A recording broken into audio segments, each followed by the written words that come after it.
അപ്പൊ നോക്കിയേ, നമ്മൾ ഇന്ന് പഠിക്കാൻ പോകുന്ന ടോപ്പിക്കാണ് സമാസം. എന്താണ് സമാസം? അപ്പൊ കേട്ടിട്ടുണ്ടോന്ന് അറിയില്ല, ചിലരെങ്കിലും ശ്രദ്ധിച്ചു കാണും. സമാസം, ഘടകപദം എന്നൊക്കെ എന്ത് ചെയ്യാൻ ചോദ്യത്തിൽ കാണും. നമുക്കിത് എഴുതാൻ അറിഞ്ഞുകൂടാതെ ബുദ്ധിമുട്ടുന്നത് കണ്ടിട്ടുണ്ട്. സമാസം അല്ലെങ്കിൽ നമുക്ക് എന്തെന്നും പറയാം, ഘടകപദം എന്നും പറയാം. ഘടകപദം കേട്ടോ. സമാസം എന്ന് എന്തിനെ പറയാം? ഇതിനെ പറയാം ഘടകപദം. പദം എന്നും വിളിക്കാം, സമാസത്തിനെ വിളിക്കാം. ഘടകപദം അഥവാ സമാസമാണ് നമ്മൾ പറയാൻ പോകുന്നത്.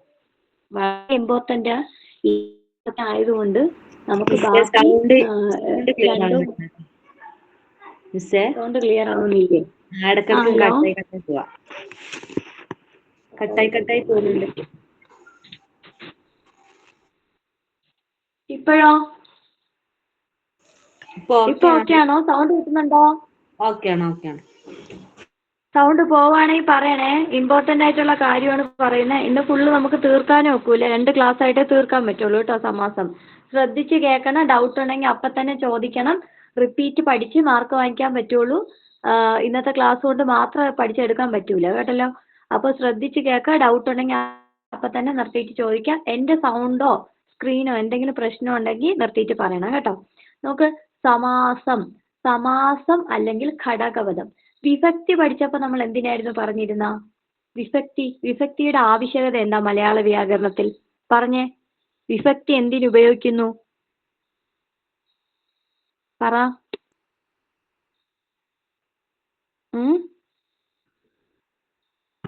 പറ. ഒരു വാക്യത്തിൽ മറ്റു പദങ്ങളുമായുള്ള ബന്ധത്തിൽ പ്രത്യയങ്ങൾ ചേർക്കുന്നതല്ലേ? പ്രത്യയങ്ങൾ ചേർക്കുന്നതാണോ? അങ്ങനെയല്ലല്ലോ പറഞ്ഞു തന്നത്. വാക്യത്തിലുള്ള പദങ്ങളുമായ ബന്ധത്തെ കുറിച്ച്. അതെ. ഒരു വാക്യം എഴുതുമ്പോൾ നാമത്തിന് മറ്റു പദങ്ങളുമായ എന്തിന്റെയെങ്കിലും പേരായ ശബ്ദമാണ് നാമം. അതിനെയും മറ്റു പദങ്ങളെയും കൂടെ ചേർക്കാൻ വേണ്ടിയിട്ട് ഉപയോഗിക്കുന്നതാണ് എന്തെന്ന് പറയുന്ന വിഭക്തി പ്രത്യയങ്ങൾ. എന്താണ് വിഭക്തി പ്രത്യയങ്ങൾ എന്ന് പറയുന്ന? നാമവും പദങ്ങളെയും ചേർക്കാൻ വേണ്ടി ഉപയോഗിക്കുന്നതാണ് വിഭക്തി പ്രത്യയങ്ങൾ ആണല്ലോ. അപ്പോൾ വിഭക്തി പ്രത്യയങ്ങൾ പഠിച്ചിട്ട് നമ്മൾ അടുത്ത പഠിക്കേണ്ട ടോപ്പിക്കാണ് ശരിക്കും എന്തെന്ന് പറയുന്നത്? സമാസം അല്ലെങ്കിൽ ഘടകപദം എന്ന് പറയുന്നത് കേട്ടോ. റൂള് പഠിച്ച് മനസ്സിലാക്കി എടുത്താൽ പെട്ടെന്ന് നമുക്ക് ഈ സാധനം ചെയ്തെടുത്ത്, അതായത് റൂള് പഠിച്ച് എക്സാമ്പിൾ ചെയ്യുന്ന പാടേ ഉള്ളൂ. എക്സാമ്പിൾ കാണാതെ പഠിച്ചു കഴിഞ്ഞാൽ പിന്നെ ഇത് ഫുള്ള് കാണാതെ പഠിക്കേണ്ടി വരും. അപ്പൊ അതുകൊണ്ട് റൂൾ ആദ്യം എന്ത് ചെയ്തെടുക്കുക, പഠിച്ചെടുക്കാൻ ശ്രമിക്കുക കേട്ടോ. എല്ലാത്തിൻ്റെയും, വിഭക്തിയുടെ ആണെങ്കിലും എല്ലാത്തിൻ്റെയും ഗ്രാമർ പോർഷനിൽ റൂളുകൾ ആദ്യം പഠിച്ചെടുക്കുക. എന്താണ് അവിടെ വരുന്നത്, അല്ലെങ്കിൽ എങ്ങനെയാണ് ആ ഡിവിഷൻ വന്നിരിക്കുന്നത്, അതൊക്കെ മനസ്സിലാക്കി എടുക്കണം. എന്നാലേ നമുക്ക് എന്ത് ചെയ്യാൻ പറ്റുള്ളൂ, പെട്ടെന്ന് എളുപ്പം ചെയ്യാൻ പറ്റുള്ളൂ. അപ്പൊ സമാസത്തിന്റെ മറ്റൊരു പദമാണ് എന്തെന്ന് പറയുന്ന ഘടകപദം എഴുതുക എന്ന് പറയുന്നത്. ഘടകപദം എഴുതുക. സമാസം എന്താണെന്ന് നോക്കിയേ. വിഭക്തി പ്രത്യയങ്ങൾ കൂടാതെ പദങ്ങൾ തമ്മിൽ യോജിപ്പിക്കുന്നതിന് നമ്മൾ പറയുന്ന എന്താണ്? വിഭക്തി പ്രത്യയങ്ങൾ കൂടാതെ പദങ്ങൾ തമ്മിൽ യോജിക്കുന്നതിന് നമ്മൾ എന്തെന്ന് പറയുന്നു? സമാസം എന്ന് പറയുന്നു. അതായത് നമുക്ക് ഓൾറെഡി നാമങ്ങളും പദങ്ങളും കൂട്ടിച്ചേർക്കാൻ എന്തുണ്ട്? വിഭക്തി പ്രത്യയങ്ങളുണ്ട്. പക്ഷെ വിഭക്തി പ്രത്യയങ്ങളോടൊപ്പം അതല്ലാതെ നമുക്ക് എന്തും കൂടെ വേണം? പല നാമങ്ങളെയും പല പദങ്ങളെയൊക്കെ കൂട്ടിച്ചേർക്കാൻ വേണം. അങ്ങനെ കൂട്ടിച്ചേർക്കുന്നത് ചില ആശയങ്ങളൊക്കെ പറയണമെന്നുണ്ടെങ്കിൽ നമുക്ക് എന്ത് വേണം? ഈ സമാസം എന്ന കോൺസെപ്റ്റ് വേണം. അപ്പൊ ഘടകപദം എഴുതുക, അല്ലാന്നുണ്ടെങ്കിൽ സമാസം എങ്ങനെ അത് ചേർത്ത് എഴുതാൻ പറ്റും. അതായത് 2 പദങ്ങളെ കൂട്ടി ഒരു ശൈലി പോലെയൊക്കെ ഒരർത്ഥം, ശൈലിയല്ല ഉദ്ദേശിക്കുന്ന ശൈലി പോലെയൊക്കെ അർത്ഥം. അപ്പൊ നമുക്ക് സമാസത്തിൽ എങ്ങനെയാ ഉണ്ടെന്ന് വെച്ചാൽ, ഒരു സമാസത്തിൽ പൂർവ്വപദവും ഉത്തരപദവും ഉണ്ടാവും. നമ്മൾ സന്ധിയിൽ ഞാൻ സന്ധി പഠിപ്പിച്ചവർക്കറിയാം. സന്ധിയിൽ പിരിച്ചെഴുതുമ്പോൾ നമുക്ക് എന്ത് കാണും? 2 പദങ്ങൾ കാണും. പൂർവ്വപദവും കാണും, പ്ലസിന്റെ ഇപ്പുറത്തിരിക്കുന്നത് പൂർവ്വപദവും പ്ലസിന്റെ അപ്പുറത്തുള്ളത് എന്തായിട്ട് എടുക്കും? ഉത്തരപദമായിട്ട് എടുക്കാറുണ്ട്. സന്ധി പഠിക്കുമ്പോൾ മനസ്സിലാവും. അപ്പോൾ സന്ധി പഠിക്കാത്തവർക്കാണെങ്കിലും പറഞ്ഞു തരാം. നോക്കിയേ, സന്ധിയിൽ പറഞ്ഞതുപോലെ തന്നെയാണ് ഇവിടെയും പറയുന്ന. ഒരു സമാസം എഴുതുമ്പോൾ നമുക്കൊരു പൂർവ്വപദമാക്കി എഴുതാൻ പറ്റും, അതേപോലെ ഉത്തരപദം. ഇതിന്റെ രണ്ടിന്റെയും കൂടെ ഒരു ചേർത്തുള്ള രൂപമായിരിക്കും എന്ത് ചെയ്തിരിക്കുന്ന സമാസം എന്ന് പറയുന്നത്. സമാസം അങ്ങനെ കിട്ടുന്നതാണ് എന്താ? അതിനെ പിരിച്ചെഴുതുമ്പോൾ എന്തെന്ന് പറയുന്നു? ഘടകപദങ്ങൾ എന്ന് പറയുന്നു. ഘടകപദങ്ങളാക്കി മാറ്റുക. അപ്പൊ നമ്മൾ സമാസത്തിൽ ഒരു വാക്ക് തന്നിരുന്ന അതിനെ എന്താക്കി മാറ്റാനും പഠിക്കണം, ഘടകപദങ്ങളാക്കി മാറ്റാനും.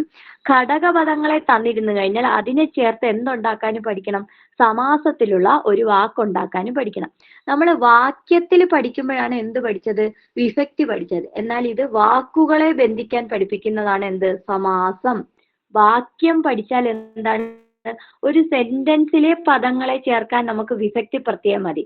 രാമൻ രാവണനെ കൊന്നു, വന്നു. കൊല്ലാനായിട്ട് എന്ത് വേണം, രാവണനെ കൊന്നു എന്നൊരു പദം വേണം, ആണല്ലോ.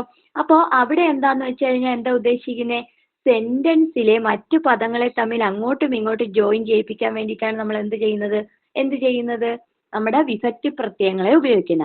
എന്നാൽ ഇവിടെ പഠിക്കുന്നത് വാക്കുകളിലെ വാക്കുകൾ, രണ്ട് വാക്കുകളെ കൂട്ടിച്ചേർത്ത് വേറൊരു ആശയമുള്ള വേറൊരു പദമാക്കി മാറ്റാൻ വേണ്ടി. അപ്പൊ പദങ്ങളെ കൂട്ടിച്ചേർക്കാന്ന് ഓർത്താൽ മതി.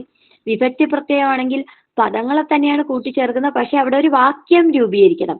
പക്ഷെ ഇവിടെ എന്ത് വേണമെന്നില്ല, സമാസത്തില് നമുക്ക് രണ്ട് പദം കൂട്ടിച്ചേർത്ത് എന്തുണ്ടാക്കിയാൽ മതി, വേറൊരു പദം ഉണ്ടാക്കിയാൽ മതി കേട്ടോ. സമാസത്തിൽ എന്ത് മതി, പദം പ്ലസ് പദം മതി. നോക്കിയേ, അങ്ങനെ പദം പ്ലസ് പദമാണെന്ന് നോക്കിയേ, പൂർവപദവും എന്തും ഉത്തരപദവും. അങ്ങനെ കൂട്ടിച്ചേർക്കുന്ന പദങ്ങൾ ഏതൊക്കെയാണ്, പൂർവപദവും ഉത്തരപദവും. പൂർവപദം ഉത്തരപദം എന്ന് പറഞ്ഞാൽ ഒന്നുമില്ല, നമ്മൾ പിരിച്ചെഴുതുമ്പോ ആദ്യം കാണുന്നത് രണ്ടാമത്, അങ്ങനെ തന്നെ, അതാണ് കേട്ടോ. അപ്പൊ ഇവിടെ സന്ധി ആയതുകൊണ്ട് നമുക്ക് ഇവിടെ ഉണ്ട്, പക്ഷേ എന്തല്ല, സന്ധിയില്ല, ഘടകപദങ്ങൾ. അപ്പൊ ആദ്യം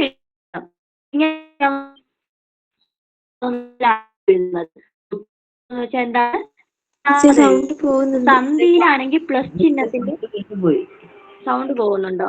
എന്റെ നെറ്റ്വർക്ക് ഡൗൺ ആവുന്നുണ്ട് കേട്ടോ, അതുകൊണ്ടാണ്. ഒരു മിനിറ്റ്. ഇപ്പൊ കേൾക്കായിരിക്കും, ഇപ്പൊ കുഴപ്പമില്ല. അപ്പോ അതായത് സന്ധി എന്ന് പറയുമ്പോൾ നമ്മൾ പ്ലസ് ഇട്ടിട്ട് അപ്പുറത്തെ ചിഹ്നവും ഇപ്പുറത്തെ പൂർവ്വപദം ഉത്തരപദം എന്ന് പറയാൻ കഴിയും. എന്നാൽ ഘടകപദം എഴുതുമ്പോൾ നമുക്കിവിടെ പ്ലസ് വേണ്ട ആവശ്യമില്ല. അതായത് നമ്മൾ ആദ്യം എഴുതുന്ന പദത്തെ നമ്മൾ എന്തെന്ന് പറയാം, പൂർവ്വപദം. ഘടകപദത്തിലെ ആദ്യം എഴുതുന്നത് എന്താണ്, പൂർവ്വപദം. അതേപോലെ ഉത്തരപദം എന്ന് പറഞ്ഞാൽ രണ്ടാമത് എഴുതുന്നതാണ്. മനസ്സിലായോ?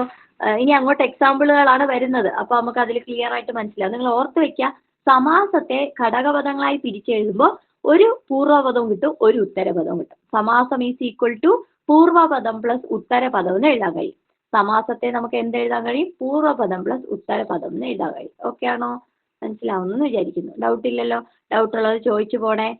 നമുക്ക് പഠിക്കാൻ എത്ര എണ്ണം ഉണ്ട് എന്ന് ചോദിച്ചു കഴിഞ്ഞാൽ ടോട്ടൽ നമുക്ക് പഠിക്കാനായിട്ട് 6 സമാസങ്ങളാണ് ശരിക്കുള്ളത്. 6ൽ തന്നെ പിന്നെ ഡിവിഷൻ പഠിക്കാനും ഉണ്ട് കേട്ടോ. 6 എണ്ണം അല്ല, 6 എണ്ണത്തിൽ കൂടുതൽ എന്തുണ്ട്, ഡിവിഷൻ പഠിക്കാനുണ്ട്. പ്രധാനമായും 6 എണ്ണം.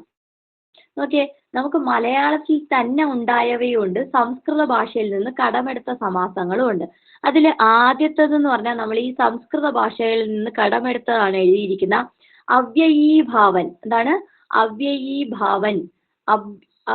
അവ്യയീഭാവ സമാസം. പഠിക്കാൻ കുറച്ച് പാടാണ്, കുഴപ്പമില്ല, എളുപ്പമാണ്. ഈ അവ്യയീഭാവനൊക്കെ പഠിക്കാൻ എളുപ്പമാണ്. അവ്യയീഭാവൻ. അടുത്തതാണ് ദിഗു. എന്താണ് ദിഗു? അടുത്തത് നോക്കിയേ, ഇത് രണ്ടും സംസ്കൃതത്തിൽ ഉണ്ടായതാണ്. അടുത്ത 4 എണ്ണം എന്ന് പറയുന്ന മലയാളത്തിൽ ഉണ്ടായവയാണ്. തത്പുരുഷൻ എന്ന് പറയില്ല, തൽപുരുഷനാണ്. നമ്മൾ വായിക്കുമ്പോൾ എങ്ങനെ വായിക്കണം, തത്പുരുഷൻ എന്ന് എഴുതിയാലും വായിക്കുമ്പോൾ തൽപുരുഷൻ എന്നാണ് വായിക്കുന്ന. ബഹുവ്രീഹി, ദ്വന്ദ്വൻ, കർമ്മധാരായൻ. ഇത് ഇത്രയും എന്താണ്, സമാസങ്ങളാണ്. എന്താണ്, വിവിധ സമാസങ്ങളെയാണ് ഇപ്പൊ ഞാൻ എഴുതി കാണിച്ചത്. നോക്കിയേ, ഏതൊക്കെയാണ് നോക്കിയേ, ഒന്നുകൂടെ നോക്കിക്കോ, ഏതൊക്കെയാണ് സമാസങ്ങൾ വരുന്നത്, ഏതൊക്കെയാണ് സമാസങ്ങൾ വരുന്നത് നോക്കിയേ.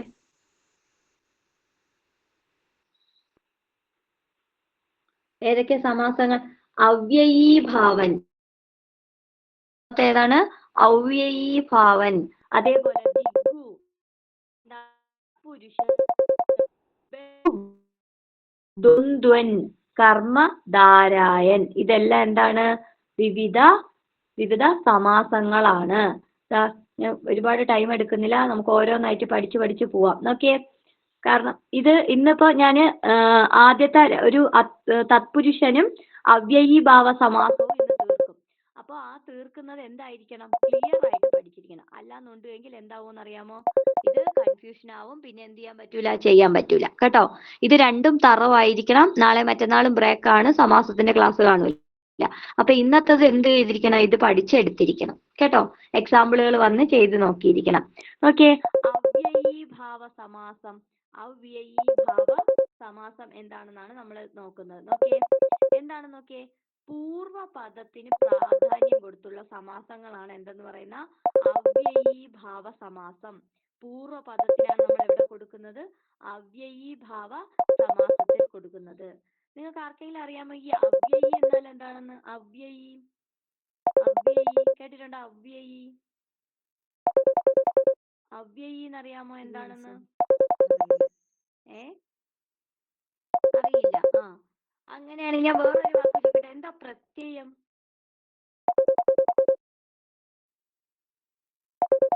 എന്താണ് പ്രത്യയം?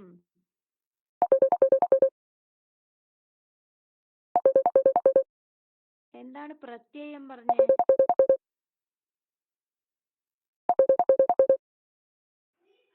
മറ്റു പദങ്ങളല്ലേ?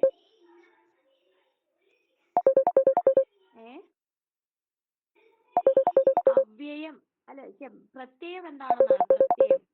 പ്രത്യയം ഇതല്ല, മറ്റു പദങ്ങളല്ല. പ്രത്യയം ഞാൻ പറഞ്ഞു തന്നായിരുന്നല്ലോ. പ്രത്യയം എന്താണ്?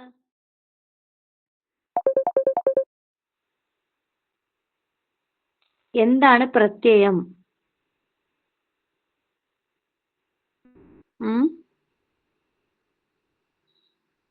അറിയില്ല? പ്രത്യയം എന്താണെന്ന് അറിയില്ല? നാമങ്ങളുടെ കൂടെ ചേർക്കുന്നത്. അതെ അതെ, നാമങ്ങളെ കൂടെ ചേർക്കുന്നതല്ലേ. നാമങ്ങളുടെ കൂടെ ചേർക്കുന്നതാണ് എന്തെന്ന് പറയുന്ന പ്രത്യയങ്ങൾ അല്ലേ? പ്രത്യയങ്ങൾ. അവ്യയങ്ങൾ എന്ന് പറഞ്ഞു കഴിഞ്ഞാൽ ഇതേപോലെ പ്രത്യയങ്ങളെ പോലെ മറ്റു വേറൊരു പദങ്ങളാണ് എന്തെന്ന് പറഞ്ഞ അവ്യയങ്ങൾ. മലയാളത്തിൽ 4 എഴുതിയിട്ടില്ല നോക്ക്. അവ്യയങ്ങൾ ഇങ്ങനെയാണ് പറയുന്നത്. പ്രത്യയങ്ങൾ പോലെ വേണ്ട ഉപയോഗിക്കുന്ന സാധനമാണ് എന്തെന്ന് പറയുന്ന അവ്യയങ്ങൾ. നമുക്ക് അവ്യയങ്ങൾ.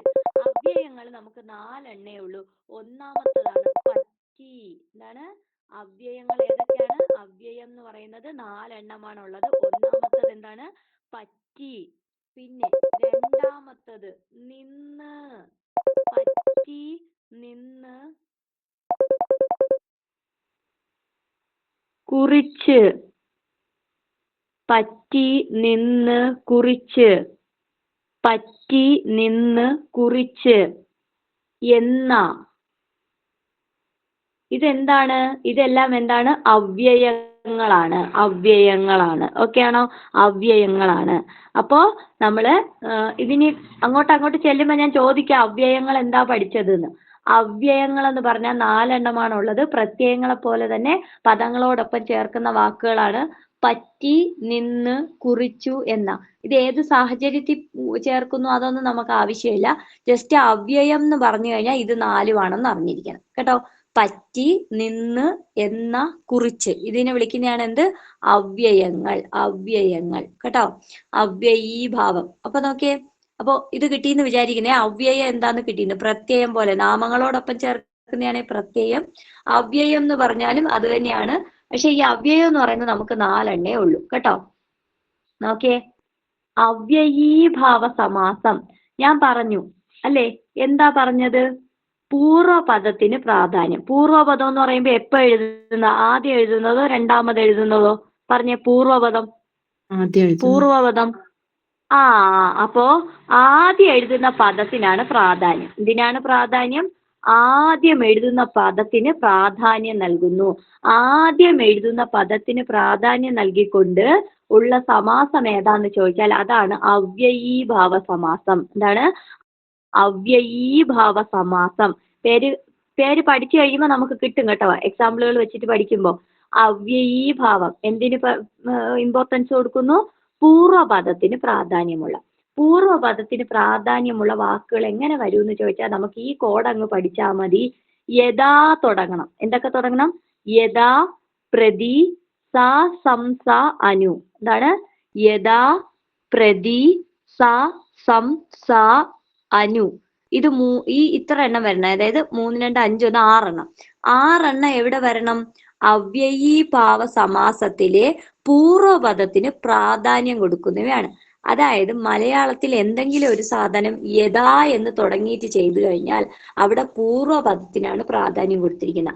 അതേപോലെ പ്രതി എന്ന് കൊടുത്തിരിക്കുന്നു. അതേപോലെ സ, സം, സ, അനു, ഇത്രയും കാര്യങ്ങളിലാണ് എന്ത് പറയുന്നത്, അവ്യയീഭാവ സമാസം ഉൾപ്പെടുന്നു. അപ്പൊ ഇതിൽ തുടങ്ങുന്ന വാക്കുകളെ നമുക്ക് എന്തിലേക്ക് തിരിക്കാം? അവ്യയീഭാവ സമാസം. എന്തിനീ സമാസം പഠിക്കുന്നു എന്നറിയാമോ? ചോദ്യം വന്നിട്ട് ഘടകപദം പിരിച്ചെഴുതാൻ വന്നാൽ വലിയ കുഴപ്പമില്ല, നമുക്ക് പെട്ടെന്ന് കണ്ടുപിടിക്കാൻ പറ്റും. ഇനി ഇല്ല ഘടകപദമല്ല, ഈ പദം ഏത് സമാസത്തിന് ഉദാഹരണമാണെന്ന് ചോദിക്കും. ഇത് ഏതിന് എക്സാമ്പിൾ ആണെന്ന് ചോദിക്കുമ്പോൾ നമുക്ക് കറക്റ്റ് അറിഞ്ഞില്ല എങ്കിൽ ചെയ്യാൻ പറ്റൂല. അപ്പൊ ഒരു മാർക്ക് പോകും. അതിനെയാണ് ഇങ്ങനെ പഠിപ്പിക്കുന്നത്. യഥാ, പ്രതി, സ, സം, സ, അനു. അതാണ് എന്തിന്റെ കോഡ് വരുന്നത്? അവ്യയീഭാവ സമാസം. പൂർവ്വപദത്തിന് പ്രാധാന്യം നൽകുന്നു. യഥാ എന്നാ വെച്ചാൽ എന്താണ് അർത്ഥം നോക്കണം. പോലെ. എന്താണ് യഥാ എന്നാൽ പോലെ. പ്രതി എന്നാൽ തോറും. സാ, സം, സ എന്ന് വെച്ചാൽ കൂടി, ഓടുകൂടി, ഓടുകൂടി എന്നാണ് വരുന്നത്. അനു എന്ന് വെച്ചാൽ തോറും. ഇത് ജസ്റ്റ് ഓർത്ത് വെച്ചോ, ഞാൻ തിരിച്ചിങ്ങോട്ട് വരാം. എക്സാമ്പിൾ പറയുമ്പോഴേ ഇത് കിട്ടുള്ളൂ. ഇങ്ങനെ പറയുമ്പോൾ നിങ്ങൾക്ക് കൺഫ്യൂഷൻ ആവും. യഥാ കിട്ടിയോ? യഥാ നോക്കി വെച്ചോ. യഥാ നോക്കി വെച്ചിട്ടുണ്ടല്ലോ. അപ്പൊ ഞാൻ യഥായിൽ എക്സാമ്പിളിലേക്ക് പോവുകയാണ്. എന്തിന് പ്രാധാന്യമുണ്ട്? പൂർവ്വപദം ആദ്യത്തെ പദത്തിന് എന്തുണ്ട്? പ്രാധാന്യമുള്ളതാണ് അവ്യയീഭാവ സമാസം. അപ്പൊ ഞാൻ അവ്യയീഭാവ സമാസത്തിലേക്ക് പോവുകയാണ്. എന്താ നോക്കിയേ, എക്സാമ്പിളുകളാണ് ഈ കാണിക്കുന്നത് കേട്ടോ. നോക്കിയേ, ആദ്യത്തത് യഥേഷ്ടം. അപ്പൊ അവിടെ ആദ്യം വന്നത് എന്താ? ആദ്യം വന്നത് എന്താ? യഥാ. ആദ്യം വന്ന യഥാ. എന്തോന്നു? യഥാ അല്ലേ? ഇതിനെ പിരിച്ചെഴുതുന്ന എങ്ങനെയാ? സന്ധി അറിയാവുന്നവര് പറഞ്ഞു ഇതിനെ എങ്ങനെ പിരിച്ചെഴുതും?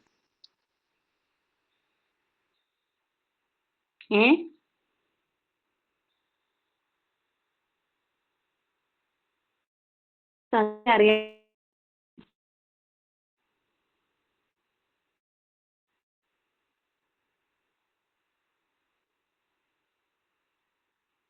ഇങ്ങനെയാണോ എഴുതുന്നേ? യഥാ പ്ലസ് ഇഷ്ടം, ആ പ്ലസ് ഇ നമുക്ക് എന്ത് കിട്ടും? ഇത് സന്ധിയിൽ പഠിക്കുന്നതാണ്. ആ പ്ലസ് ഇ എന്ത് കിട്ടും? എ കിട്ടും. അത് നോക്കണ്ട. യഥാ ഇഷ്ടം, യഥാ പ്ലസ് ഇഷ്ടം ഉണ്ടായത് യഥേഷ്ടം. ഇവിടെ ഇഷ്ടത്തിനാണോ പ്രാധാന്യം കൊടുത്തിരിക്കുന്ന? പൂർവ്വപദമല്ലേ ആദ്യം എടുത്തത്. ആണ് എന്തിന് ഉദാഹരണമായിട്ട് പറഞ്ഞത്? അവ്യയീഭാവ സമാസത്തിന് ഉദാഹരണമായിട്ട് പറഞ്ഞു. എന്താണ് അവ്യയീഭാവം എന്ന് പറഞ്ഞാൽ പൂർവ്വപദമാണ്. യഥാ പ്ലസ് ഇഷ്ടമാണ് യഥേഷ്ടം. ഇതിന്റെ അർത്ഥം എന്താണ്? യഥേഷ്ടം. യഥേഷ്ടത്തിന്റെ അർത്ഥം പറഞ്ഞേ. യഥായുടെ അർത്ഥം എന്താ പിള്ളേരെ? യഥായുടെ അർത്ഥം എന്താ പഠിച്ചത്? പോലെ അല്ലേ? യഥായുടെ അർത്ഥമാണ് പോലെ അല്ലേ? ആ, അപ്പൊ എന്തായിരിക്കും യഥേഷ്ടം? എന്താ? ഇഷ്ടം പോലെ. ആ, ഇഷ്ടം പോലെ. ഓക്കെ. അങ്ങനെയാണെങ്കിൽ ബാക്കിയുള്ളതിന്റെ അർത്ഥം പറഞ്ഞാണ്. യഥോചിതം പറഞ്ഞേ. യഥാന്ന് വെച്ചാ പോലെ. ഇതവിടെ എഴുതി വെക്കാം, പോലെ.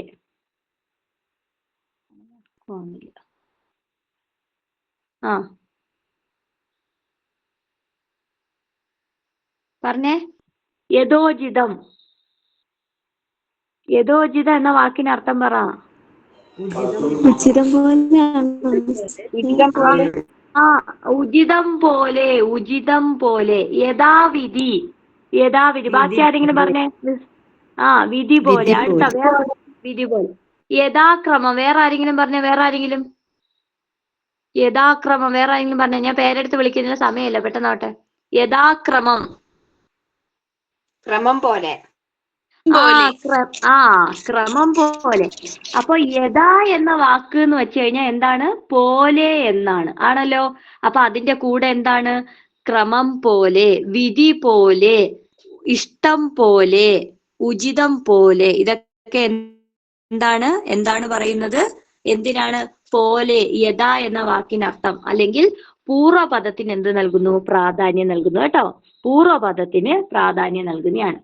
ഇനി യഥാ കഴിഞ്ഞിട്ട് ഞാൻ ഒരെണ്ണം പറഞ്ഞല്ലോ. ഏതാ വാക്ക് പറഞ്ഞത്? കോഡ് പറഞ്ഞത് എന്താ? പ്രതി. യഥാ പ്രതി. പ്രതിയുടെ അർത്ഥം നോക്കി വെച്ചേ, എല്ലാരും പ്രതിയുടെ അർത്ഥം നോക്കി വെച്ചേ. എന്താ? തോറും. ആ, തോറും. എന്താ നോക്കിയാണ്? പ്രതിദിനം. ഒരാൾ പറഞ്ഞേ, പ്രതിദിനം എന്ന വാക്കിന്റെ അർത്ഥം പറഞ്ഞേ. ദിനം തോറും. ദിനം തോറും. ആ, ദിനം തോറും. ഓക്കെ. അങ്ങനെയാണെ പ്രതിമാസം. വേറൊരാള് പറഞ്ഞേ, പ്രതിമാസം. മാസം തോറും. കൃഷ്ണപ്രിയ പറഞ്ഞേ. അടുത്തത് മാസം വർഷ, പ്രതിവർഷം. ആ, വർഷം, പ്രതിവർഷം. എന്താ?